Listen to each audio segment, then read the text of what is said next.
আপোনালোকে নিজে প্ৰত্যক্ষ কৰিছে মহিলাসকলৰ কি উৎসাহ। মহোদয় কি পৰিৱেশ নিৰ্মাণ কৰিছে অসমত, এই পৰিৱেশ অভূতপূৰ্ব ঐতিহাসিক। কেতিয়াও আমি এনেকুৱা পৰিৱেশ প্ৰত্যক্ষ কৰা নাই।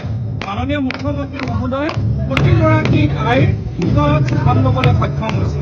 তেখেতৰ আঁচনিৰ মাধ্যমেৰে তেখেতে প্ৰতিগৰাকী মহিলাক আত্মবিশ্বাসী কৰি তুলিছে, স্বাভিমানী কৰি তুলিছে, সামাজিকভাৱে নিৰাপত্তা প্ৰদান কৰিছে আৰু মহিলাসকলে যে ভৱিষ্যতে সমাজখনৰ উন্নয়নত মুখ্য ভূমিকা পালন কৰিব পাৰিব তাৰ এক পথ তেওঁ নতুন পথৰ সন্ধান দিছে।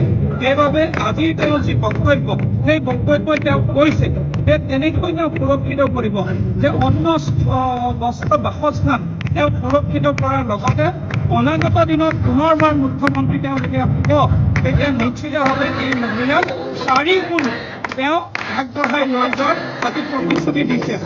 তাৰে পৰিৱেশ আপুনি আজি বিশ্বনাথত কৰিছে যে মহিলাৰ কিমান উৎসাহ, কিমান আনন্দ। তেওঁ টিভিত দিয়া বক্তব্য, স্ক্ৰীণত দিয়া বক্তব্যত মানুহে কানেক্ট কৰিছে, উৎসাহ জনাইছে, হাত চাপৰি বজাইছে আৰু তেখেতৰ পুনৰবাৰ মুখ্যমন্ত্ৰী কৰাৰ মহিলাই সংকল্প লৈছে।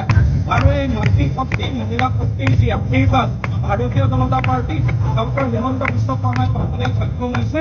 নিশ্চিতভাৱে আগন্তুক নিৰ্বাচনত এক অভূতপূৰ্ব বিজয়ৰ দিশে ভাৰতীয় জনতা পাৰ্টি অগ্ৰসৰ হ'ব। আপুনি বিচৰা বাতৰি পাব কেৱল নিউজ 18 এপত। নিউজ 18 এপ ডাউনলোড কৰিবলৈ স্কেন কৰক এই QR কোড। গুগল প্লে ষ্টৰতো পাব এই নিউজ 18 এপ।